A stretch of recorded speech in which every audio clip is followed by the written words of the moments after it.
नमस्कार, स्वागत आहे सर्वांचं आपल्या एमपीसी मेड सिंपल्स प्लॅटफॉर्मवर. मला फक्त कोणीतरी एक जण जस्ट कमेंट करून सांगा, आवाज पण येतोय आणि स्क्रीन पण दिसते. जागा वाढ बद्दल पण बोलणारच आहे. सगळ्यात पहिले राज्यसेवा प्रिलिम्स 5 ऑक्टोबर का 6 ऑक्टोबरला होऊ शकते का? व्हायला तर होऊ शकते, पॉसिबिलिटी आहे. म्हणजे असं आउटराईटली आता कोणी म्हणू शकत नाही की होणार नाही वगैरे. त्यामुळे ती पॉसिबिलिटी आहे. पुढे सर तुम्ही ग्रुपवर ऑक्टोबर पॉसिबिलिटी असं टाकलं होतं. बरोबर आहे, ऑक्टोबर पॉसिबिलिटी का टाकलं होतं त्यासाठी प्रयत्न चालू आहेत. उद्या पण तुम्हाला काही गोष्टी कळतील ज्या ऑफिशियली येतील. तारखेच्या बाबतीमध्ये पाठपुरावा करणे किंवा बाकीच्या काही गोष्टी आहेत, तर त्यामुळे प्रयत्न चालू आहेत ऑक्टोबरचे. त्यामुळे मी सांगितलं होतं की ऑक्टोबरची पॉसिबिलिटी आहे. दुसरं अजून एमपीएससीचं ऍग्रीच्या जागांच्या बाबतीमध्ये मी जे पहिल्या सेशन मध्ये सांगितलं होतं तेच परत सांगतोय. टेक्निकल अजून त्यांच्या बऱ्याचशा टेक्निकल बाबी क्लिअर झालेल्या नाहीयेत. म्हणूनच ते सचिव मॅडमनी न्यूजपेपरला जे दिलं होतं की आमचं अजून ते ऍग्रीच्या जागेबद्दल क्लॅरिटी नाहीये, तर तो एक महत्वाचा मुद्दा आहे जागा डेटच्या बाबतीमध्ये राज्यसेवेला. तर दुसरी गोष्ट मग काय, तर मी जे सुरुवातीला सांगितलं होतं एकदम स्टार्टिंगला पहिल्या सेशन पासून, एक तर ऑक्टोबर मध्ये होईल झाली तर ते पण ऑक्टोबरच्या सेकंड हाफ मध्ये, किंवा झाली तर डिसेंबर मध्ये. हे दोन पॉसिबिलिटी मी सांगितलं होत्या. त्यात जे ऑक्टोबरची सेकंड वीक मी जी म्हटलं होतं ती परत मी काल परवा 1-2 दिवस ऑक्टोबर सेकंड वीक मध्ये म्हणत होतो, तर परत सेकंड वीकची पॉसिबिलिटी कमी झालेली आहे. परत तेच होईल, ऑक्टोबरच्या सेकंड हाफ मध्ये होण्याचे चान्स आहेत. जर तेव्हा झाली नाही तर डायरेक्टली डिसेंबर मध्ये होईल. याच्यामध्ये सगळ्यात महत्वाची गोष्ट जे आयोग करते, जसं मी तुम्हाला आधी पण सांगितलं होतं की दूध पोळाल्यानंतर ताक फुंकून फुंकून पितो ना आपण, त्या पद्धतीनं ते प्रत्येक डेट चेक करतायत, IBPS असेल किंवा कुठली असेल. दुसरी सगळ्यात महत्वाची गोष्ट, आचारसंहितेचा अंदाज घेणे चालू आहे आयोगाकडून. त्यांना असं वाटतं की असं व्हायला नको की आम्ही एखादी डेट दिली आणि ती नेमकं आचारसंहितेमध्ये आली आणि त्यावेळेस जर आम्हाला प्रशासनानं परीक्षा कंडक्ट करण्यामध्ये मदत केली नाही तर आम्हाला आमच्याकडून परीक्षा पोस्टपोन करावी लागेल. आणि ते आता आयोगाला अजिबात होऊ द्यायचं नाही. परीक्षा पोस्टपोन परत होऊ द्यायची नाहीये. त्यामुळे आयोग त्याच्यामध्ये प्रत्येक गोष्ट टेस्ट करत करतोय. राईट. त्यामुळं जी जागा डेटच्या बाबतीमध्ये आहे, तर ऑक्टोबर सेकंड पार्ट अजूनही जो सेकंड हाफ जो आहे त्याबद्दल एक पॉसिबिलिटी आहे. जर नाही झालं तर डिसेंबरची आहे. या दोन पॉसिबिलिटी ज्या पहिले सांगितल्या होत्या त्याही आज अजून त्याच आहेत. अजून आयोगाचं तसं काहीही ठरलेलं नाही. प्रयत्न चालू आहेत की परीक्षा लवकरात लवकर व्हावी, जेणेकरून एवढ्या दिवस सगळेजण जे वाट बघत होते परीक्षा देण्यासाठीचे, जवळपास आपण 2024च्या डिसेंबर पर्यंत चाललो आहोत आणि अजून आपली कंबाईन पण झालेली नाही, राज्यसेवा पण झालेली नाहीये. ही बाब खूप सिरियस आहे, गंभीर आहे. सगळ्यांनी याला गांभीर्यानं बघितलं पाहिजे. विनाकारण ऑक्टोबर मध्ये नको, डिसेंबर मध्ये पाहिजे, जानेवारी फेब्रुवारी पाहिजे. मला वाटतं कुठेतरी याला एक फुल स्टॉप देणं गरजेचं आहे. काही विद्यार्थी असे आहेत ज्यांना नेहमी परीक्षा जवळ आली की असं वाटतं की माझा अभ्यास झालेला नाहीये, परीक्षा अजून थोडी पोस्टपोन व्हावी. आणि हे तुम्हाला मी सांगतो, तुम्हाला 10 वर्ष दिले तरी 10 वर्षानंतरही शेवटच्या 2-3 दिवसात ही फिलिंग कायम असते, कॉमन असते. प्रिलिम्सला सगळंच्या सगळं आलंच पाहिजे असं गरजेचं नसतं. प्रिलिम्सचे मार्क सिलेक्शन मध्ये काउंट होत नाहीत, फक्त तुम्हाला त्या मेरिटच्या पुढे जावं लागतं. ती मेरिटची जी लाईन असते त्यामुळे प्रिलिम्सला खूप जास्त घाबरून जाण्याची गरज नाही. एक बेसिक मिनिमम अभ्यास केला, थोडासा अप्रोच असेल, पेपर शांततेनं सोडवला तर प्रिलिम्स निघते. त्यामुळे जे लोक प्रिलिम्सला घाबरून परीक्षा पोस्टपोन करा, पुढे घ्या, त्यांना माझं स्पष्ट म्हणणं असेल की उद्याचं मरण आजचं मरण उद्यावर ढकलून काही होणार नाही. जेवढे विद्यार्थी पास व्हायचे मॅक्झिमम तेवढे विद्यार्थी पास होतातच. फार थोडे असतात जे परीक्षा लवकर झाली किंवा पोस्टपोन झाल्यामुळे त्यांचा रिझल्ट चेंज होऊ शकतो, पण मॅक्झिमम विद्यार्थ्यांच्या रिझल्टमध्ये फार फरक पडत नाही. ही गोष्ट गांभीर्यानं घ्या. त्यामुळं लगेच ऑक्टोबर डेट आली तर लगेच त्यासाठी काहीतरी प्रयत्न करून डिसेंबरला घेऊन जाणे किंवा ते आता नको परीक्षा, या भानगडीमध्ये कृपया कोणीही पडू नये. दुसरा महत्वाचा प्रश्न होता, आता राज्यसेवा डेट बद्दलची चर्चा संपलेली आहे. पुढचा कंबाईन ऍड बद्दल. कंबाईनच्या बाबतीमध्ये मी मला वाटतं काही दिवसापूर्वी, किती 8 दिवस झाले असतील, टाकलं होतं की 10 ते 15 दिवसात ऍड येईल.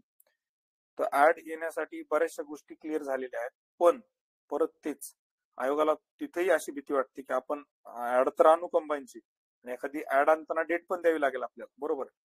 डेट दिल्यावर असं व्हायला नको की इलेक्शनच्या कुठे अडकते, आचारसंहितेमध्ये अडकते आणि परत प्रशासनानं आम्हाला मंजुरी, त्यामुळे तिथे पण कंबाईनचं नुकसान त्यामुळे होतंय.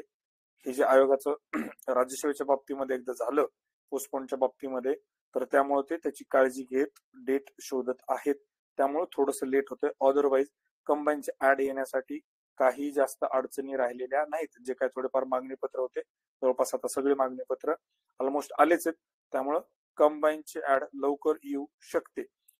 त्यात फक्त एकच गोष्ट आहे की ते अजून थोडस डेटचा अंदाज घेत आहेत की कंबाईनची एकदा आल्यानंतर परत पोस्टपोन करायची गरज पडू नये म्हणून.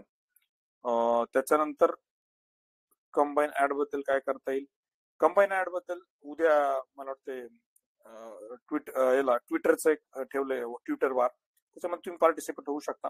आपली जी मागणी आहे ती मागणी आपण मांडली पाहिजे, तर त्याच्या पद्धतीने तुम्ही करू शकता. कंबाईन मेन्स करू का मराठी? कंबाईनच्या बाबतीमध्ये मी कायम एक गोष्ट सांगत आलो, जोपर्यंत ऍड येत नाही तोपर्यंत मेन्स करा. मॅक्झिमम पार्ट प्रिलिम्सला पण आहे, मेन्सला पण आहे. फार एखाद्याला खूपच असं वाटत असेल की माझी पहिलीच कंबाईनची पण प्रिलिम्स आहे, मी निघेल का नाही मला माहिती नाही, तरच प्रिलिम्स करा. अदरवाईज कंबाईन मेन्स चालू ठेवा. ज्या दिवशी नोटिफिकेशन येईल त्यातून साधारणतः एक मिनिमम 2 महिने तरी मिळतात. 2 महिन्यात असा पार्ट जो मेन्सला नाहीये तो कव्हर करायला काहीच वेळ लागणार नाही, त्यामुळे कंबाईनची मेन्सची तयारी करा. कंबाईनची ऍड याच महिन्याच्या शेवटपर्यंत यायलाच पाहिजे. पीएसआयच्या जागा किती असतील, किती ऍड होणार आहेत येताना, तर बहुतेक मला वाटतं 441 काहीतरी जागा आहेत, त्या 882 पर्यंत जाऊ शकतात प्रयत्न केले तर. राज्यसेवा एक्झाम कधी होईल आणि डेट काय झालं त्याच्याविषयी बोललोय आपण. राज्यसेवा डेट अंदाजे, डेट टेंटेटिव्हचं काहीच म्हणजे नाहीच आहे, म्हणजे अजून त्यांचं हेच ठरलं नाही की ऍग्रीच्या बाबतीमध्ये काय करायचं, या राज्यसेवेत घ्यायची का सेपरेट घ्यायची. अजून त्याच्यामध्ये काय टेक्निकल गोष्टी आहेत का नाही त्या क्लिअर नाहीयेत. एक्झाम ऑक्टोबर मध्ये घ्यायची का डिसेंबर मध्ये घ्यायची, त्यामुळे टेंटेटिव्ह डेटचा प्रश्न उद्भवत नाही. राज्यसेवा जागा वाढवबद्दल अपडेट. राज्यसेवा जागा वाढवबद्दल खूप महत्वाची एक गोष्ट आहे. ज्या जागा यायला पाहिजे होत्या, ज्या आल्या असत्या, त्याच्यामध्ये 67-33 वर्सेस 80-20 जे काय सरळ सेवेमधून भरणाऱ्या जागा वर्सेस पदोन्नतीने म्हणजे प्रमोशन भरणाऱ्या जागा, याचं प्रपोर्शन चेंज केल्याचं कळत आहे. आणि त्याच्यामुळे बऱ्याचशा जागा ज्या येणार होत्या, जसं नायब तहसीलदार जवळपास 100 जागा आल्या असतात, तर त्या जागांच्या बाबतीमध्ये ही गोष्ट झालेली आहे. त्यासाठी खूप प्रयत्न करावे लागतील आणि जर योग्य पद्धतीनं योग्य चॅनल मधून योग्य त्याला म्हणून आपण व्यक्ती थ्रू जर आपण गेलो तर त्या जागा पण ऍड होऊ शकतात. त्यासाठी थोडस टेक्निकल बाबी कराव्या लागतील, जसं जे रूल्स असतात किंवा आपण GR म्हणतो किंवा एखादे रूल्स बनवणं, की महसूलसाठीचे रूल्स बनवणे, डेव्हलपमेंटसाठीचे रूल्स बनवणे, की ते 67-33 आहे का 80-20 आहे, प्रमोशन किती भरल्या पाहिजे, सरळ सेवेतून किती भरल्या पाहिजे. सरळ सेवा म्हणजे आपली जी राज्यसेवेची ऍड निघते त्यातून भरल्या जाणाऱ्या जागा. युजली असं असतं की कोणी रिटायर झालं की ती जागा सरळ सेवेतून भरल्या पाहिजे, पण बऱ्याच वेळेला याला बायपास केलं गेलेलं आहे. त्याच्यामध्ये काय आहे, कोण आहे, ते आपला विषय नाहीये, आपण त्यात नको पडायला. आपण फक्त एवढा प्रयत्न केला पाहिजे की कशा पद्धतीनं जागा वाढ झाली पाहिजे. त्यासाठी जे काही गोष्टी लागतील, जसं मी सांगितलं की हे जे रूल्स रेग्युलेशन्स त्यांचे GR वगैरे, याच्यावर थोडीशी क्लॅरिटी घेणं आणि जेवढ्या शक्य म्हणजे पॉसिबल जागा आहेत ते आणण्याचा प्रयत्न करायला पाहिजे.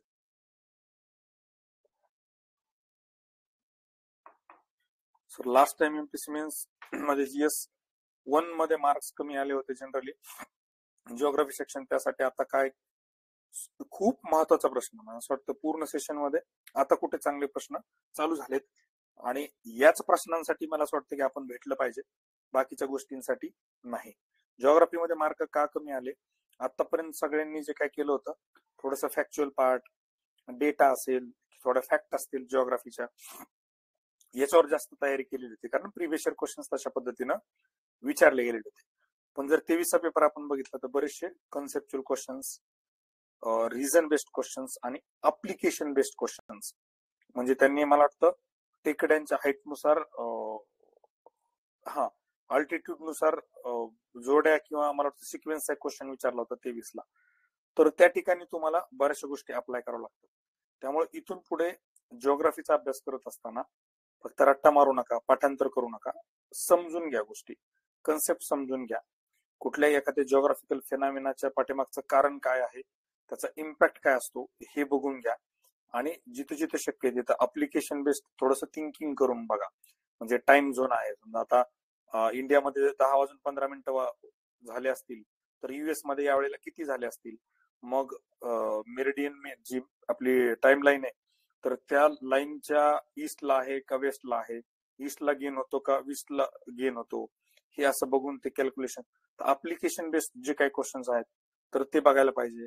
जसं प्रकाशाचा एकक लाईट इयर्स का आहे, लाईट इयर्सच का निवडलं, हे स्वतःला आपण प्रश्न विचारत कन्सेप्च्युअल अंडरस्टँडिंग अप्लिकेशन बेस्ड पद्धतीनं जिओग्राफीचा अभ्यास केला पाहिजे. तरच जिओग्राफी मध्ये किंवा GS1 मध्ये मार्क वाढतील. अदरवाईज जे काही सध्याचा ट्रेंड आहे त्याच पद्धतीनं कमी राहतील, जसं GS4 मध्ये आजकाल होताना बघायला मिळतं. आयोग नोटिफिकेशन काढून 15 दिवसात राज्यसभा घेऊ शकतं का? घेऊ शकतो. त्याच्यामध्ये कंडिशन काय की त्यांनी ऍग्रीची जर सेपरेट ऍड करायचं ठरवलं तर मग त्यांना काय 15 दिवस काय 10 दिवसातही घेऊ शकतात ते. त्यामुळं you should be prepared for all. म्हणजे मला एवढं म्हणायचं की गाफील राहू नका. कारण एक्झाम पोस्टपोन होऊन मला तर अजून 15 दिवस झाले असतील कमीत कमी, जास्त. किती लोकांनी प्रामाणिकपणे सांगा की मी ऍटलिस्ट मेन्सचा केला किंवा प्रिलिमचा अभ्यास केला? फार कमी लोक रिडिंग मध्ये दिसत आहेत. मॅक्झिमम रिडिंग मध्ये येत नाहीत, बाकीचे घरी गेलेत, घरी काही खूप प्रोडक्टिव्ह कामं करत नाहीत की एकदमच महत्वाचं काही काम केलं. हा टाइमपास मला असं वाटतं कुठेतरी थांबला पाहिजे. एक प्रॉपर रुटीन शेड्यूल चालू झालं पाहिजे. डेट जेव्हा येईल तेव्हा येईल, अभ्यास काय करायचा, डेट जोपर्यंत येत नाही तोपर्यंत एक स्ट्रॅटेजी असली पाहिजे, डेट आल्यानंतरची स्ट्रॅटेजी. जोपर्यंत डेट येत नाही त्यापर्यंत स्ट्रॅटेजीवर पण आपण बोलूयात. नो क्लिअर व्हाईस बाकीच्या नाही वाटतं. मेन्सच्या क्लास बद्दल बोला, ते तुम्ही घेणार होते GS4 सायन्सचं. मेन्सच्या क्लास बद्दल 100% मी बोललो होतो की मेन्स आपल्याला अजून डेटची क्लॅरिटी नाहीये. मला असं वाटतं की समजा आपण मेन्स एखादी बॅच चालू केली आणि पुढच्या 2-3 दिवसात एमपीएससी नोटिफिकेशन आलं की ऑक्टोबरच्या पहिल्या, दुसऱ्या आठवड्यात, तिसऱ्या आठवड्यात कधीतरी परीक्षा आहे, तर त्या केसमध्ये आपण काय करायचं? बरेचसे विद्यार्थी आपल्या भरोश्यावर असतात की सर जर आता हे करत असतील तर याचा अर्थ परीक्षा होणार नाही, म्हणजे प्रिलिम्स पुढे जाईल, हे होईल. आणि जर त्यांचं नुकसान झालं तर मग, त्यामुळे माझं स्पष्ट म्हणणं आहे की जे पोस्ट होल्डर आहेत, ज्यांनी ऑलरेडी मेन्स दिलेले आहेत, त्यांनी ती GS4 ची बॅच ऑलरेडी आपली रेकॉर्ड झाली मागच्या वर्षीची, ती अजूनही रिलेव्हंट आहे, ती बॅच तुम्ही करू शकता. ज्या काही नवीन गोष्टी मला अपग्रेड करायच्यात, अपडेट करायच्यात, तर ती मी प्रिलिम्सच्या नंतरही किंवा जर प्रिलिम्स खूपच पुढे गेली तर आता पण अपग्रेड करेल. त्यामुळे त्याच्या बाबतीमध्ये वेगळं काही मी सांगणार नाही. जे आहेत ऑलरेडी ऍपवर बॅच त्या तुम्ही जॉईन करू शकता.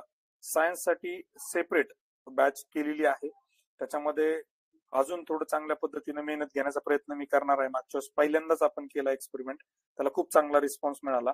रिस्पॉन्स म्हणजे जे काय आपण कंटेंट वगैरे तयार केलं होतं त्यातून बरेचसे क्वेश्चन परीक्षेमध्ये आपल्याला बघायला मिळाले. आपण काही खूप तीर मारला नव्हता, इंटरनेटवरच पहिल्या 2-3 सर्च मध्येच बऱ्यापैकी गोष्टी सापडल्या होत्या. फक्त मार्केटमध्ये जे काही सोर्सेस किंवा गोष्टी आहेत त्या अपडेटेड नव्हत्या किंवा सिलेबसला धरून नव्हत्या, त्यामुळे त्यातून जास्त प्रश्न येत नव्हते. आपण काही खूप वेगळं काही केलं नाही, फक्त सिलेबसचे प्रत्येक पॉईंट जो आहे तो नेटवर सर्च करून बेसिक मिनिमम कंटेंट काढण्याचा प्रयत्न केला. पण त्यातून आता बऱ्याचशा गोष्टी अजून शिकायला मिळाल्या, अजून चांगल्या पद्धतीने ते आपल्याला करता येईल. मेन्स करावं का मग सर थोडे थोडे, त्याच्यावर बोलतो मी. मेन्सचं काय करायचं किंवा कसं करायचं, खूप चांगल्या गोष्टी सांगणार आहे. मला वाटतं आजच्या सेशन मध्ये सगळ्यात महत्वाच्या गोष्टी ह्या असतील मी ज्या शेवटी सांगेल त्या. शेवटी का सांगतो माहितीये का, नॉन सिरियस कॅन्डिडेट जे आहेत ते डेटसाठी आलेत तर निघून जातील, त्यांना फक्त डेटचीच एंटरटेनमेंट पाहिजे. ते गेले की मग आपण अभ्यासाच्या गोष्टी निवांतपणे करूया. एफएसओ बद्दल मी सांगितलं होतं ना, कमीत कमी 1.5 महिना रिझल्ट लागत नाही. कंबाईन ऍड एसटी वॅकन्सी किती 221 काहीतरी आहेत ना, बहुतेक 221 आहेत, त्या 442 पर्यंत जाऊ शकतात. तर कंबाईन योजना नेमकी काय असेल? कंबाईन योजनेमध्ये महत्वाचा एक जो बदल असेल तो असेल 1 एक्झाम 1 कट ऑफ. याच्या व्यतिरिक्त फार काही बदल असेल असं मला वाटत नाही. एफएसओ पेपर चेक झालेत का? चेक चालू असतील म्हणून तर रिझल्टला वेळ लागतोय.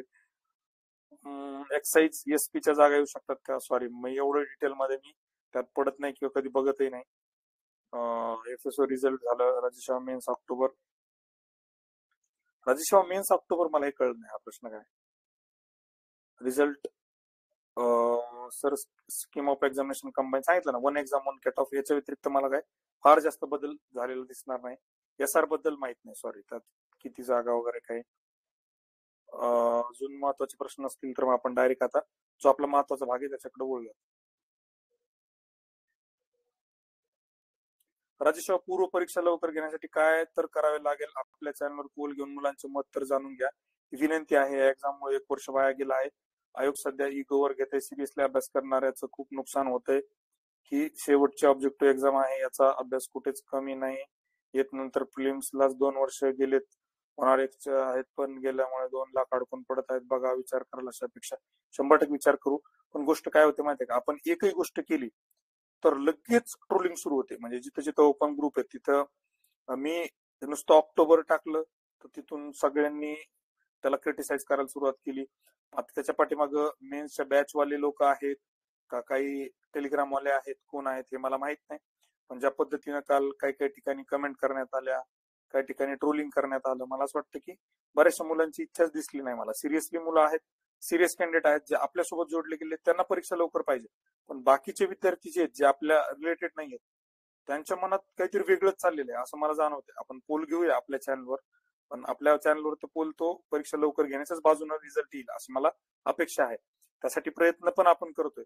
पण उद्या परत हेच लोक आपल्याला परत नाव ठेवतील की यांनीच परीक्षा लवकर घेतली, याच्यामुळे हे झालं, त्याच्यामुळे हे झालं, काय झालं. तर ह्या गोष्टी पण आहेत.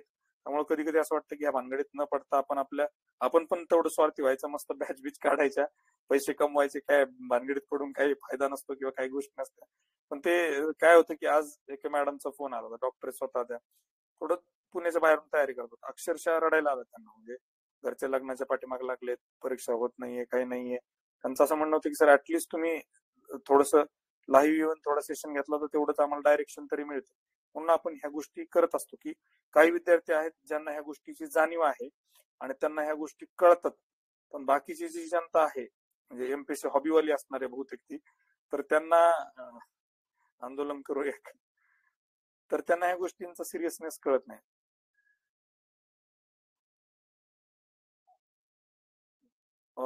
Civil engineering mains result, sorry, माझ्याकडे त्याच्याबद्दल काहीच अपडेट नाही.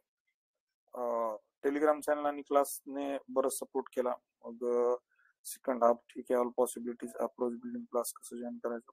अप्रोच बिल्डिंग बॅच आपली ऍप आहे, आपलं अँड्रॉइड ऍप. त्याची लिंक मी पिन केलेल्या मेसेज चॅनलवर, त्याच्यावर क्लिक करून ऍप डाउनलोड करा. ऍप मध्ये तुम्हाला दिसेल तिथे अप्रोच ठोकताळे नावाचे बॅच.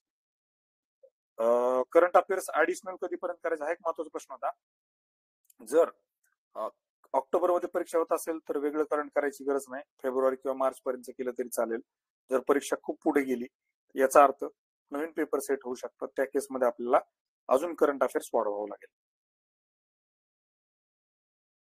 आजच्या सचिव मॅडमच्या स्टेटमेंटचं काय ते सांगितलं ना मी तुम्हाला, त्यांनी स्टेटमेंट का दिलं किंवा काय गोष्टी केल्या ते आहेत, त्या प्रॅक्टिकल गोष्टी. काय मेन्सला 4 मंथ भेटतील काय? हा, मेन्सला 4 मंथ भेटतील, म्हणजे जवळपास पक्कच असतात ते. म्हणजे 25 ऑगस्टला जरी परीक्षा झाली असती तरी मेन्स जानेवारी मध्ये झाली असते, हा माझा अंदाज होता.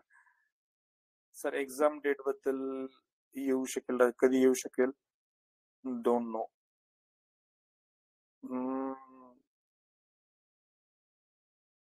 ठीक आहे, 5, 6, 13, 10, 2024. सर क्लर्कचा फायनल आता कट ऑफ बद्दल आपण बोलणारच नाही, मी याच्या आधी पण सांगितलं. राज्यसेवा मेन्स प्रिपेअर करताना 2020 ते 2023 चे पेपर्स अनालिसिस केले तर इनफ असते का? त्यापेक्षा ओल्ड पॅटर्नचा विचार करावा का? ओल्ड पॅटर्नचा थोडासा कंटेंट साठी विचार करायचा. अप्रोच साठी 20 ते 23 बेस्ट आहे. अप्रोच म्हणजे कशा पद्धतीने प्रश्न विचारलेत, कसे फ्रेम केलेत, काय लॉजिक लावू शकतो, उत्तरापर्यंत कसं जाऊ शकतो, हे सगळं 20 ते 23 मध्ये. आणि त्यात पण अजून खूप विषयांमध्ये, म्हणजे हिस्ट्रीचं काय करायचं, जिओग्राफीचं काय, ऍग्री काय, पेपर 2 काय, पार्ट 2 काय, HRD काय, हे सगळं थोडं थोडं स्पेसिफिक असतं. म्हणजे कुठल्या गोष्टीचं हिस्ट्री आहे, हिस्ट्रीला मला असं वाटतं तुम्ही 13 पासून जरी केलं तरी काही जास्त फरक पडत नाही. म्हणजे अप्रोच मध्ये थोडा फरक पडू शकतो, पण कंटेंट तुम्हाला ते जसाल तसं वापरता येईल. तर असं old pattern versus new pattern विचार करत असताना कुठला विषय किंवा कुठला सेक्शन आपण अभ्यास करतोय त्याच्यावर पण खूप सारं डिपेंड असतं. वित्त जागा नाही, त्याच्याबद्दल मला जास्त काही माहिती नाही सर. मेन्सचा स्टडी करावा की नाही आता त्याच्यावर येणारच आहे. त्यामुळे मेन्स बॅचेस करावे की नाही सर. या काळात राज्य सेवा पूर्वसाठी विज्ञानसाठी अजून काय प्रोडक्टिव्ह करता येईल का? 100% करता येईल. विज्ञानसाठी जे बेसिक गोष्टी असतात, बेसिक कन्सेप्ट, स्टेट बोर्ड वगैरे जे आहेत ते खूप चांगले करायला पाहिजे. म्हणजे बेस चांगला तयार झाला पाहिजे. ऍटलीस्ट 10 ते 12 मार्क तिथं पडलेच पाहिजे. ज्यांना जास्त काही येत नाही त्यांच्यासाठी सांगतो. DC 22 जागा बाबत अपडेट द्या. 26 CO च्या ऑलमोस्ट आल्याच आहेत, म्हणजे त्या येतीलच. 22 बद्दल जे मला वाटलं होतं तर जास्त काही प्रोग्रेस झालेला दिसत नाहीये, पण त्या येतील. कारण मी जे सांगितलं ना, थोडेसे काही गोष्टी आहेत ज्या रेड टेपिझम मध्ये म्हणा किंवा चेंजिंग पॉलिसीज ज्याला आपण म्हणतो, त्याच्यामुळं सर प्रॅक्टिस टू पर्सिस इकॉनॉमी चालू करा. 100% करू आपण चालू. तर पोल त्यासाठीच घेतला होता मी. ऑलमोस्ट 75% मुलांना पाहिजे तो, फक्त 10% मुलांना नकोय प्रॅक्टिस टू पर्सिस. मला वाटतं तेवढे इनफ आहेत आपल्याला, जेवढे पाहिजेत. आपण उद्याच पाहिजे तर चालू करूया. डीसीचा जागा नंबर नाही माहिती. एसटी वॅकन्सी बोललोय. स्टुडंटच्या बाजूने नेहमी असतात तुम्ही, बाकीच्यांकडे लक्ष देऊ नका. तेच करत आलो मी आतापर्यंत. पण कधी काय होतं, शेवटी माणूस आहे. आपण एवढी मेहनत घ्यायची किंवा काही गोष्टी करायच्या आणि तिथे वेगळ्या पद्धतीने आपल्याला रिप्रेझेंट करायचं, थोडं विचार करावा लागतो कधी. तर आता इथून पुढे काय स्ट्रॅटेजी करायला पाहिजे, हा त्याच्याबद्दलच येतो मी आता. सध्या गोंधळाची मेन्स करावी की पूर्व, आता महत्वाचे प्रश्न आलेत. क्लर्क 2023 जनरल मेरिट लिस्ट कधी लागेल? Not sure. Prelims economy sources कुठे सापडले आणि त्या आत्ताचे क्वेश्चन्स त्याच सोर्सेस मधून आहेत का? येस, इकॉनॉमीचे जे क्वेश्चन्स आहेत त्याच सोर्सेस मधून आहेत, जे आयोगानं रिसेंटली मागच्या 2-3 वर्षात. जिओग्राफीच्या बाबतीत आपण तेच करतोय, इकॉनॉमीच्या बाबतीमध्ये प्रिलिम्सला पण आणि मेन्सला पण. कधी काय होतं माहितीये का, आता बऱ्याच लोकांना गोष्ट माहित नाही की इकॉनॉमीमध्ये जुन्या फॅक्ट विचारतात. त्या कुठून विचारतात? बरेच लोक इकॉनॉमिक सर्व्हे मध्ये खूप जुन्या पण फॅक्ट नसतात. त्यासाठी पण एक गव्हर्नमेंटचा ऑथेंटिक सोर्स आहे. ते आपण लवकरच तुम्हाला ते क्वेश्चन्स घेऊन मी दाखवेल, कसा क्वेश्चन GS4चा मेन्सचा पर्टिक्युलरली इकॉनॉमीचा पार्ट कसा आलाय, काय आलाय. तर ते पण आपण करू. प्रिलिम्सला पण आपण त्याच सोर्सेस मधून करतोय. त्याचा उद्देश काय माहितीये का, की प्रत्येक विद्यार्थ्याला ते सोर्सेस ट्रेस करणं शक्य नाहीये विद्यार्थ्याच्या लेवलला. कोणीतरी करून दिलं तर विद्यार्थ्यांना बेसिक सोर्सेस सोबत त्या गोष्टी ऍडिशनल करता आल्या तर अजून 1-2 प्रश्न जास्तीच्या बरोबर येऊ शकतील. लेट जॉईन झालाय, मेन्सचा स्टडी प्लॅन सांगतो. त्याच्यामुळेच महत्वाच्या विद्यार्थ्यांसाठीच मेन्सचा स्टडी प्लॅन शेवटी ठेवला. जाहिरात येत असते की नाही? जाहिरात आचारसंहिता बघा, मला असं वाटतं की एकदा डेट जर डिक्लेअर केली ना तर आचारसंहितेमध्ये घेऊ शकतात. पण प्रॉब्लेम कसा होतो माहितीये का, इलेक्शन कमिशनच्या परमिशन लागते. आचारसंहिता लागली की सगळी पॉवर इलेक्शन कमिशनकडे जाते आणि इलेक्शन कमिशन सरळ विचार करतो की इलेक्शनसाठी लागणारी मशिनरी जर कॉम्प्रोमाइज होणार असेल तर आम्ही ती होऊ देणार नाही. त्यामुळे परीक्षा शक्यतो त्या आचारसंहितेच्या डेटमध्ये नसते. म्हणून जर तुम्ही 14 आणि 19 ला बघितलं असेल तर फेब्रुवारीमध्येच परीक्षा झाली, तेव्हा लोकसभेचे इलेक्शन एप्रिल-मे मध्ये व्हायचे. SST जागा वाढू शकतात का? पुढे ढकलण्यासाठी आंदोलन केलं, पेपर होण्यासाठी आंदोलन, MPSCच्या मुलांना आंदोलन, हे पण एक परीक्षेचा भाग झालाय.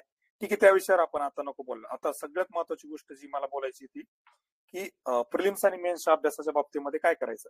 तर सगळ्यात पहिली ही गोष्ट लक्षात घ्या, जोपर्यंत आयोगाकडून डेट येत नाही प्रिलिम्सच्या बाबतीमध्ये, तोपर्यंत माझ्यावर पण विश्वास ठेवू नका.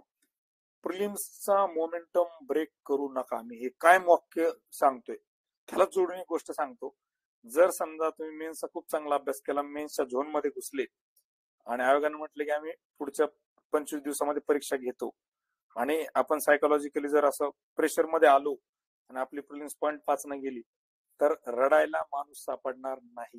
ही गोष्ट नमूद करून घ्या. त्यामुळे ऍटलिस्ट प्रिलिम्सचे PYQ बघणे, प्रिलिम्सचा जो काय आपल्याला टच मिळालेला आहे, प्रश्न सोडवण्याच्या गोष्टी डोक्यामध्ये चाललेल्या आहेत, त्याला ब्रेक देऊ नका, त्याला गॅप देऊ नका, त्या चालू ठेवा. त्याला चालू ठेवण्याचा प्रयत्न करा. हा सगळ्यात महत्वाचा पहिला भाग प्रिलिम्सच्या बाबतीमध्ये. मेन्सच्या बाबतीमध्ये काय केलं पाहिजे, सगळं काय नाही केलं पाहिजे ते सगळ्यात पहिले सांगतो मी. आता बघा, बॅच आपल्या पण येते. GS2 पार्ट 2 ची सुधाकर सरांची बॅच उद्याच ऍड टाकतो मी आपल्याच चॅनलला. ऑलरेडी रेकॉर्ड झालेली बॅच आहे, खूप चांगली आहे. 23 ला त्यातून खूप प्रश्न आले, मुलांचे रिव्ह्यू पण मी टाकतो. याच्यासाठीची बॅच सुधाकर सरांनीच घेतलेली, खूप चांगली बॅच आहे. त्याचे पण टाकतो मी, त्याचे पण रिव्ह्यू खूप चांगले, त्याचे स्क्रीनशॉट टाकतो. पण या काळामध्ये GS4, GS3 आणि पेपर 2 मधला पार्ट 2 हा करणं योग्य नाही, हे फार काळजीपूर्वक तुम्हाला मी सांगतो. त्याचं कारण मी एक सांगतो की GS2 पार्ट 2 मध्ये म्हणजे तुम्ही जर कायदे बाजूला केले ना, काहीच उरत नाही.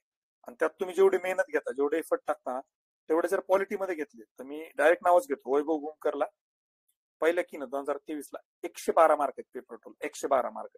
कुठे क्लास केलेला नाही, काय नाही. आपले मी स्वतः मेंटरिंग करतो, खूप पर्सनली माझ्या टच मध्ये आहेत, सगळ्यांना माहिती आहे. त्यांनी ते आपल्या कार्यक्रमामध्ये ते बोलून पण दाखवलं होतं. बहुतेक मी त्यांना 2-3 दिवस आधी एवढं सांगितलं होतं की कोर क्वालिटी चांगलं करा. कोर क्वालिटी मधले फक्त 3 प्रश्न चुकले होते, बरोबर आहे. तर ज्यांना करायचं ना, ऍक्ट आता करून काहीच फायदा नाही. 2-3 महिन्यात, 1.5-2 महिन्यात ऍक्टचा विसर पडतो. आता ऍक्ट करून काहीच फायदा नाहीये. पेपर 2 पार्ट 2 मध्ये अजून राहिलेच काय, इलेक्शन वगैरे थोडा पार्ट 2 आहे. त्यासाठी जेवढे एफर्ट घेतात त्यापेक्षा दुपटीने एफर्ट कोर क्वालिटी मध्ये जर घेतले ना लक्ष्मीकांतवाला पार्ट, तर मिनिमम 110 मार्क पडतात. मिनिमम 105 तर कुठेच गेले नाही, कुठेच गेले नाही. हे फार काळजीपूर्वक सांगतो मी. त्यामुळे पेपर 2 पार्ट 2 HRD आणि मेन्स GS4 याच्या आता नादी लागू नका, याच्यातून काहीच गेन होणार नाही. आता तुम्ही काय करू शकता, पहिली गोष्ट मराठी इंग्लिश ऑब्जेक्टिव्ह सगळ्यात निग्लेक्टेड पार्ट, सगळ्यात. आणि तुम्हाला मी सांगतो, सुधाकर सरांना 88.5 मार्क होते 2023 मध्ये, काही विद्यार्थ्यांना 80+ मार्क आहेत मराठी इंग्लिश ऑब्जेक्टिव्ह मध्ये. सांगतोय मराठी इंग्लिश ऑब्जेक्टिव्ह मध्ये. तुम्ही विचार करा, ऑन एन ऍव्हरेज मुलांचे मार्क आहेत 60च्या आसपास, एखाद्याला 80 पडले. 20 मार्कांचा तिथे लीड मिळतोय तुम्हाला, 20 मार्कांचा. ज्यांचे सिलेक्शन झालेत, ज्यांना चांगले रँक मिळाले, त्यांचे ऑब्जेक्टिव्हचे मार्क बघा, मराठी इंग्लिश ऑब्जेक्टिव्हचे, त्यांना चांगले मार्क आहेत. सगळ्यात निग्लेक्टेड पार्ट. आणि विशेष म्हणजे आपण याच्या बाबतीमध्ये एकच बॅच मागच्या वेळेस केली होती. बॅचला प्रमोट करण्यासाठी अजिबात सांगत नाही. मराठी इंग्लिशच्या बाबतीमध्ये आपली बॅच नसूनही मी सांगतो की मराठी इंग्लिश का करा, त्याचं कारण हे सांगतो. मराठी इंग्लिश ऑब्जेक्टिव्हला प्रिलिम्सच्या नंतर न्याय दिला जात नाही. आपण GS वर एवढा फोकस करतो, पाहिजे त्या प्रमाणामध्ये, पाहिजे त्या डेप्थ मध्ये मराठी इंग्लिश ग्रामर ऑब्जेक्टिव्हला वेळ दिला जात नाही. त्यामुळे तो चांगला करा. दुसरा पार्ट, मराठी इंग्लिश डिस्क्रिप्टिव्हचा जो पेपर असतो रिटर्नचा, त्यासाठी बऱ्याच लोकांनी आतापासून मेहनत घेतली पाहिजे. काही लोकांना इंग्लिशचे 10 वाक्य नीट लिहिता येत नाही. ही परिस्थिती, ही फॅक्ट आहे. हे खूप जवळून लोक बघितले. तुम्ही आतापासून त्याच्यावर थोडी थोडी मेहनत करा. जे तुमचं टॉपिक रिलेटेड कंटेंट असेल ते काढून ठेवा. चारोळ्या असतील, कविता असतील, त्या गोष्टी काढून ठेवा. फ्लो मध्ये लिहिणे, मुद्देसूद लिहिणे, विषयाला धरून लिहिणे, याची थोडी थोडी सवय आतापासून लावा. डिस्क्रिप्टिव्हच्या बाबतीमध्ये 1-2 महिन्यामध्ये तयारी कधी होत नसते. ते एक लॉंग टर्म सस्टेनेबल वेनं प्रॅक्टिस करत राहिला तर त्याच्यात चेंजेस होतात. त्याच्यावर एक सगळ्यात महत्वाची मेहनत करू शकता. अजून एक मेन्सच्या बाबतीमध्ये, प्रिलिम्सचं जेव्हा आपण करंट अफेअर्स करतो, तर प्रिलिम्सचं करंट अफेअर्स करत असताना साईडला एक सेपरेट नोट करा, किंवा छोटी डायरी सारखं, किंवा काही 4-5 पेजेस घ्या, आणि जे मेन्सला करंट मध्ये येऊ शकतं ते नोट डाऊन करा. जसं की रिसेंटली कुठल्या राज्यामध्ये इलेक्शन झालेत, कोण मुख्यमंत्री झालाय, कुठल्या पक्षाला, किंवा लोकसभेमध्ये पर्टिक्युलरली काँग्रेसला किती मत पडले, भाजपला किती पडले, किती सीट निवडून आले, याचं जे स्टॅटिस्टिक्स आहे, याच्यावर मेन्सला GS2 मध्ये प्रश्न येऊ शकतो. HRD मध्ये काही स्कीम्स वगैरे नवीन, त्या अपडेट करून घ्या. करंट मध्ये इकॉनॉमिक सर्व्हे मधल्या करंटच्या काही गोष्टी ज्या तुम्ही बघितल्यात त्या अपडेट करून घ्या. या अनुषंगानं जर तुम्ही अभ्यास केला ना, तर तुम्हाला हे 7-8-10 मार्क जे आहेत करंटचे, ते पण सिक्युअर करता येईल. परत प्रिलिम्सच्या नंतर हे करंट शक्यतो करणं होत नाही, ही गोष्ट एक समजून घ्या. त्यानंतर अजून महत्वाची गोष्ट काय, हिस्ट्री एक असा विषय की करायला भरपूर आहे, मार्क फक्त 60 आहेत मेन्सच्या बाबतीमध्ये. मग प्रिलिम्स नंतर काय होतं, आपण विचार करतो अरे HRD तर एवढंच आहे आणि भरपूर मार्क आले, आपण त्याच्यावर फोकस करूया, पेपर 2 पार्ट 2 करूया, आणि हिस्ट्री थोडासा निग्लेक्ट होतो. आता प्रिलिम्सच्या आधी प्रिलिम्सचा करत असतानाच मेन्सच्या दृष्टिकोनातून करून ठेवा. हिस्ट्री खूप चांगला करून ठेवा. 60 मार्कांची तयारी चांगल्या पद्धतीने करून ठेवली तर प्रिलिम्सच्या नंतर जास्त लोड येणार नाही. आणि प्रिलिम्सच्या नंतर मी जे विषय सोडून दिले होते, पेपर 2 पार्ट 2, त्याच्यानंतर HRD आणि GS4, याच्यावर प्रिलिम्स नंतर इमिडिएटली काम करायला वेळ मिळेल आणि स्कोप राहील की आपल्याला तेवढंच राहील, बाकीचं आपलं झालंय. ही गोष्ट एक करता येईल. तर ज्या पद्धतीने सांगितलं, हिस्ट्रीवर काम करणं गरजेचं आहे. त्यासाठी अजून एक सगळ्यात महत्वाची गोष्ट सांगतो की जेवढं शक्य, आता बऱ्याचशा गोष्टी तुम्ही ज्या लक्षात ठेवण्याचा प्रयत्न करणार, तुमची कमीत कमी 5-6 महिन्यानंतर मेन्स होणार, तोपर्यंत तिचा विसर पडेल. त्यापेक्षा काय करा, नोट्स काढा, नोट्सवर भर द्या. आता तुमच्या लक्षात जरी नाही राहिलं, तुम्ही नोट डाऊन करून ठेवलं, ते नंतर वाचून रिवाइज करायला खूप कमी वेळ लागतो आणि लक्षात राहण्याचे चान्सेस खूप वाढतात. नोट्स काढणं इज मस्ट. आपापल्या स्वतःच्या नोट्स काढणं again is one of the best thing. त्यामुळे स्वतःच्या नोट्स काढा, जिथे जिथे शक्य आहे तिथे तिथे नोट्स काढा. बरोबर आहे. नोट्स काढणं ही प्रायोरिटी असली पाहिजे आत्ताच्या काळामध्ये तुमची. त्याच्यानंतर ऍग्रिकल्चर. ऍग्रिकल्चर पण एक खूप निग्लेक्टेड पार्ट आहे. ऍग्रिकल्चरची आपली पण बॅच आहे, पूर्ण रेकॉर्ड झालेली बॅच आहे. त्यात नवीन जे असेल ते मी अपग्रेड करेल. आपण इकॉनॉमिक सर्वे पण कव्हर केला होता, अॅग्रो इकॉनॉमी GS4 मधला तो पण पार्ट कव्हर केला होता, त्याची पण उद्या मी ऍड टाकेल चॅनलवर. ऍग्रिकल्चर एक चांगल्या पद्धतीने करा. 30 पैकी 27-28 पर्यंत मार्क खूप लोकांना टॉपर्सला पडलेत. आधी इव्हन 29-30 पर्यंत पण पडलेत काही जणांना. त्यामुळं तो एक निग्लेक्टेड पार्ट, तो चांगला करा, तो करून ठेवा व्यवस्थित. नोट्स वगैरे काढून एकदम रेडी करून ठेवा. जिओग्राफी खूप चांगलं करा, जे प्रिलिम्सला पण उपयोगाला येणार आहे. मेन्ससाठी नोट्स काढून ठेवा. 23 मध्ये जे काही बदल म्हणजे आता सुरुवातीला सेशनच्या बाबतीमध्ये सांगितलं होतं त्या विद्यार्थ्यांना प्रश्न विचारल्यावर, तर ते जिओग्राफी त्या अनुषंगाने तयारी करा.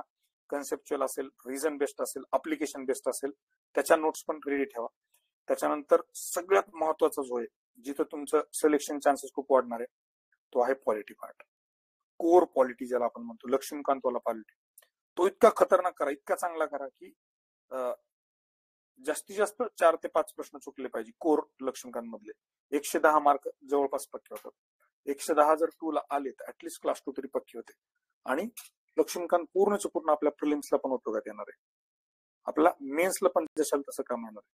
त्यामुळं त्याच्यावर खूप चांगल्या पद्धतीनं काम करा.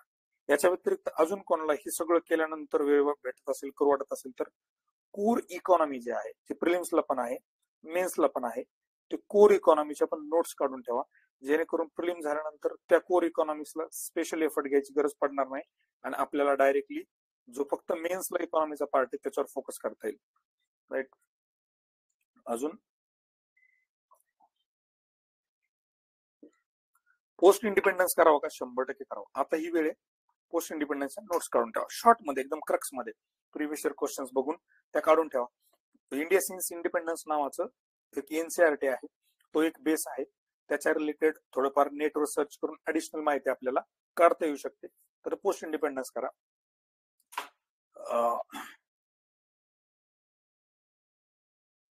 आता मराठी इंग्लिश पॅरल चालू करावे का? 100% चालू करा. आपली बॅच आहे का मराठी इंग्लिश साठी? आहे. मागच्या वर्षीची रेकॉर्डेड बॅच आहे आपली एक मराठी इंग्लिश, संतोष पवार सरांनी घेतलेली आहे. आणि मराठी इंग्लिश मध्ये फार काही जास्त बदल होत नसतात, तर ती पण जर शक्य झालं तर अपग्रेड करूया. ती पण बॅच आहे. उद्या मी त्याचं पण बघतो, तीच ठेवायची का नवीन बॅच लॉन्च करायची काय, ह्या बाबतीमध्ये पण तो डिसिजन मी सांगेलच. मराठी इंग्लिश लँग्वेज साठी ओंकार अकॅडमीचे सर, तेच ओंकार अकॅडमीचे सर जे संतोष पवार सर, जे सुधाकर सरांनी त्यांच्याकडे स्वतः त्यांच्या क्लासमध्ये बसून ऑफलाईन क्लास चालू केलेला आहे. म्हणून सुधाकर सरांनी मला म्हटलं होतं की आपण संतोष पवार सरांची बॅच आपल्या प्लॅटफॉर्मवर घेऊया, म्हणून आपण ती घेतली होती. रडायला माणूस भेटणार नाहीये. वाक्य सर्वात मोठं इन्स्पिरेशनल वाक्य आहे, ती फॅक्ट आहे. तुम्हाला मी रियालिटी सांगतो, एवढे काही केस उगच केलेले नाहीयेत, अनुभव आहे, खूप गोष्टी बघितल्यात, खूप ट्रान्झिशन्स मी बघितलेले आहेत. आणि हुशार विद्यार्थ्यांचं आयुष्यामधले काही चुकीचे डिसिजन्स त्यांना आयुष्यभर पश्चाताप देणारे ठरलेले मी स्वतः बघितलेत. ऍव्हरेज स्टुडंटला चांगल्या ठिकाणी घेऊन जाणारे निर्णय मी स्वतः बघितलेले आहेत. आपल्या कार्यक्रमाच्या वेळेस पण मी, माझं लहान भाऊ आहे API, त्याचं भाषण त्यासाठीच सांगितलं होतं की एकदम कॉलेजच्या म्हणजे स्कूलिंग मध्ये म्हणा एकदम ऍव्हरेज, पण एकदम जिद्दीनं एकदम मेहनतीनं कष्ट घेतले आणि PSI झाला. ही इज व्हेरी हॅपी नाव. ठीक आहे, त्याला पुढचं काय करता आलं नाही, एकदा जॉईन झाल्यानंतर PSI मध्ये जास्त वेळ मिळत नसतो, पण steel is doing very good. त्यामुळे मला असं वाटतं की काही काही डिसिजन्स जे आहेत ना ते चुकायला नको. मेहनत सगळे घेतात, मी बघितलं होतं त्यातलं कंबाईनचे विद्यार्थी खूप चांगली मेहनत घेतात. हा माझा स्वतःचा अनुभव, मी पण रिडिंग मध्ये बसलोय, अजूनही बसतो, तर मेहनत खूप घेतात, पण फक्त मेहनत घेऊन आपल्याला पाहिजे ती गोष्ट मिळत नाही. कधी कधी डिसिजन्स म्हणा किंवा स्मार्टनेस जो म्हणतो आपण, त्या गोष्टी पण असल्या पाहिजे. सायन्स अँड टेकचे दिशा पब्लिकेशन 500 MCQ बुक सोडवले तर फायदा होईल का? सॉरी, मी ते बघितलंच नाही दिशा पब्लिकेशन, त्यामुळे मला त्याच्यावर बोलता येणार नाही, पण काय हरकत नाही, जेवढे जास्त क्वेश्चन सोडवू आपण तर ते चांगलंच प्रॅक्टिस होणार आहे. मेन्स सर, कंबाईन साठी मेन्स एक्झाम साठी एकच लँग्वेज करावी की दोन्ही लँग्वेज सोबत करत प्रिलिम्सचा पण स्टडी केला पाहिजे की अजून दुसरे काय करायला. कंबाईनच्या बाबतीमध्ये पण मी जी गोष्ट सांगितली, जोपर्यंत प्रिलिम्स डेट येत नाही तोवर फुल फोकस मेन्स केली तरी काहीच फरक पडणार नाही. प्रिलिम्स आणि मेन्सच्या प्रश्नात पण जास्त फरक नसतो, सिलेबस मध्ये पण जास्त फरक नाहीये. सायन्स तिकडे पण आहे, गणित बुद्धिमत्ता तिकडे पण आहे मेन्सला. आता केलं तर चांगलंच आहे. कंबाईन ऍड बद्दल कोणच काय, आचारसंहिता कधी लागेल, आचारसंहिता कधी लागेल हे कोणालाच माहित नाही. म्हणजे अजून थोडस मला असं वाटतं की सगळ्यांना अंदाज आलाय की शासन पण थोडं टेस्ट करतंय की वातावरण आपल्यासाठी सुटेबल आहे नाही, आणि ते वरच्या लेवलला त्यांचे जे काय डिसिजन मेकिंग अथॉरिटीज आहेत ते पण याचा विचार करतात. त्यामुळे आता मार्केटमध्ये किंवा मीडियामध्ये ज्या गोष्टी चालू आहेत तर तशाच होतील की नाही याच्याबद्दल कोणीही आताच गॅरंटीड सांगू शकत नाही आचारसंहिता कधी लागेल किंवा काय लागेल. हा, पीवायक्यू अनालिसिस म्हणजे नेमकं काय नेमकं कळत नाही, कारण पीवायक्यू पाठ होतात पण तसे रिपीट होत नसतात. प्लीज गेट, खूप महत्वाचा प्रश्न आहे. पीवायक्यू अनालिसिस बद्दल युट्यूबला एक व्हिडिओ टाकलेला आहे मी, तो एकदा व्हिडिओ बघून घ्या. जर नाहीच कळलं तर परत पुढचा जो सेशन आहे 2-3 दिवसाचा आपण पीवायक्यू अनालिसिस हा एक टॉपिक घेऊन भेटूयात याच ठिकाणी. डिव्हाइस पोस्ट बद्दल नॉट शुअर, पण येऊ शकतात डिव्हाइस पोस्ट. ते सांगितलं मी, जे प्रयत्न जर केले तर त्या गोष्टी होतातच. इकॉनॉमिक्स प्रॅक्टिस टू पर्सी स्टार्ट करूया, काही प्रॉब्लेम नाही. मेन्सला प्रिलिम्स नंतर किती वेळ भेटेल? मिनिमम 4 मंथ्स जो माझा अंदाज येतो. तर तुम्ही आता सांगताय की नोट्स काढा वगैरे, पण जर प्रिलिम्स लवकर झाली आणि तुम्हीच म्हणताय की ऑक्टोबर मध्ये होईल, तर मग कसं आता मेन्सचा अभ्यास करायचा का प्रिलिम्सचा? तुम्हाला म्हणलं प्रिलिम्सचा मोमेंटम ब्रेक करू नका. म्हणजे आणि फुल एकदम तुम्ही जे मी जे विषय सांगितलेत ना मेन्सचे करण्याचे, जसं पेपर 1 हिस्ट्री आहे, जिओग्राफी आहे, फार तर फार ऍग्रिकल्चर एक वेगळा आहे, पॉलिटी आहे, इकॉनॉमी कोर आहे, हे सगळे प्रिलिम्सलाच आहे ना. म्हणजे त्याच्या नोट्स काढत असताना असं नाही होणार की तुम्ही काहीतरी वेगळं करत होतात आणि अचानक प्रिलिम्स आली. ते कुठल्या केसमध्ये होऊ शकतं? मराठी इंग्लिश ऑब्जेक्टिव्ह करताय, पेपर 2 पार्ट 2 करताय, HRD करताय आणि GS4 मधलं सायन्स अँड टेक वगैरे करताय, किंवा मेन्स अप्लिकेशन किंवा मेन्सचा सिलेबस इकॉनॉमिक्सचा करताय. त्या केसमध्ये प्रिलिम्सला काही येणार नाही, बरोबर? तर हा पार्ट मी सांगतच नाही ना तुम्हाला करायला. त्यामुळं आता तुम्ही प्रिलिम्सचा मोमेंटम चालू ठेवलाय आणि हे विषय आता मराठी इंग्लिश काय कंटिन्यू दिवसभर करणार नाही, तुम्ही सोबत सोबत करणार आहे. त्यासोबत GS पण करणारच. एक मॉर्निंगचा पहिला स्लॉट मराठी इंग्लिश व्याकरण जो ऑब्जेक्टिव्हचा पार्ट आहे तो पहिला सेशन फुल एकदम स्ट्रॉंग चांगल्या पद्धतीनं तो करा. नंतर GSचा विषय घ्या कुठला पण, त्याच्या नोट्स काढत बसा, काहीच प्रॉब्लेम नाही. आणि असंही एक मिनिमम 20-25 दिवसाचा वेळ मिळेलच डेटच्या बाबतीमध्ये.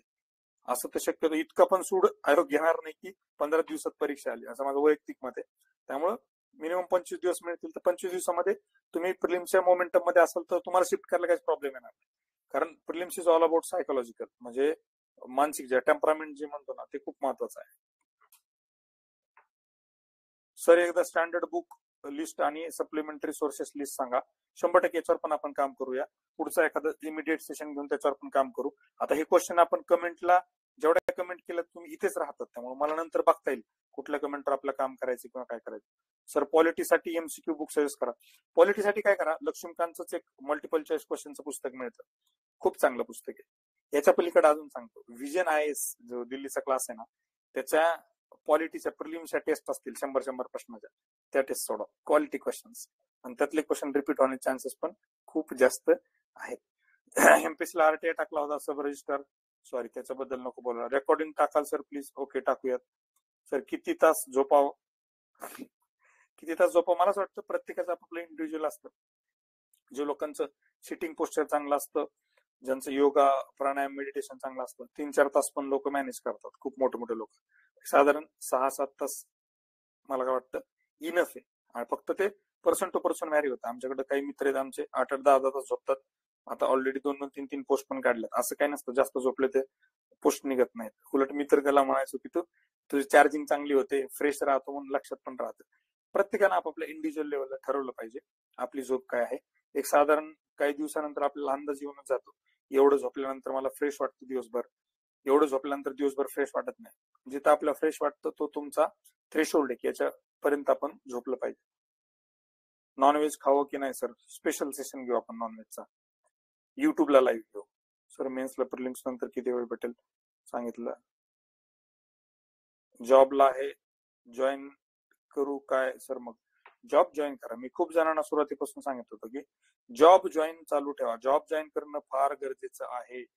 अदरवाईज काय म्हणतात त्याला, विनाश काय म्हणतात त्याला, रिकामं घर कशाचं तरी हे असं एक मराठीत म्हण आहे तसा प्रकार.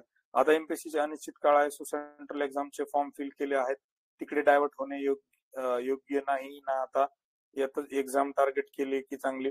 बघा शेखर, विषय कसा माहितीये का, तुम्ही म्हणजे माझं म्हणणं सिनियर लोक असतात, म्हणजे वेटरन्स जे असतात, त्यांनी भरपूर एक्झाम दिल्यात, अभ्यास झालाय, नोट्स काढल्यात सगळ्या, त्यांना स्विच करायला काही प्रॉब्लेम नाही. पण तुम्ही इनिशियल डेज जेव्हा असतात आपल्या प्रिपरेशनचे, 1-2 वर्ष झाले तुम्ही तयारी करताय, तर तुम्ही हे रिस्क नका घेऊ. जे लोकांनी 4-4, 5-5 वर्ष तयारी केली ना, तुम्ही लवकर स्विच करू शकता. I know it. माझे मित्र आहेत भरपूर जण.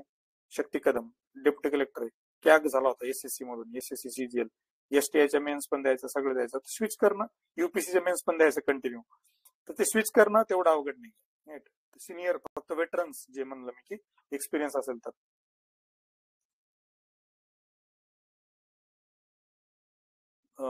4 तास झोप होणे, आनंदाने सुखी राहत असेल तर ठीक आहे. स्कीम साठी एखादी कॉम्प्रेहेन्सिव्ह सेशन, सॉरी मी ते स्कीम बद्दल परत विचारलो, आपल्या स्कीम्सचे व्हिडिओ करायचे सेम, तर ते पण आपण करूया स्कीमचं. मेंटरशिप बॅच चालू आहे का? मेंटरशिप बॅच नसते आपली, मेंटरशिप फ्री असते आणि डेलीचे डेली तुम्ही करू शकता. मला मध्यंतरी काही दिवस कॉल घेता आले नाही, पण ते आपण घेऊयात. असं वाटतं महत्वाचे सगळे विषय आता संपलेले आहेत. राहिलेले असतील तर कमेंट करून ठेवा, ते आपण पुढच्या सेशन मध्ये घेऊया. So thank you very much. आणि मी प्रयत्न करेल की नेहमी आपण भेटावं आणि बऱ्याचशा गोष्टींवर बोलत राहूया. Thank you very much. Good night, take care. पुण्यामध्ये डेंग्यूची साथ चालू आहे, थोडी काळजी घ्या, डेंग्यू पासून स्वतःला वाचवा. थँक्यू.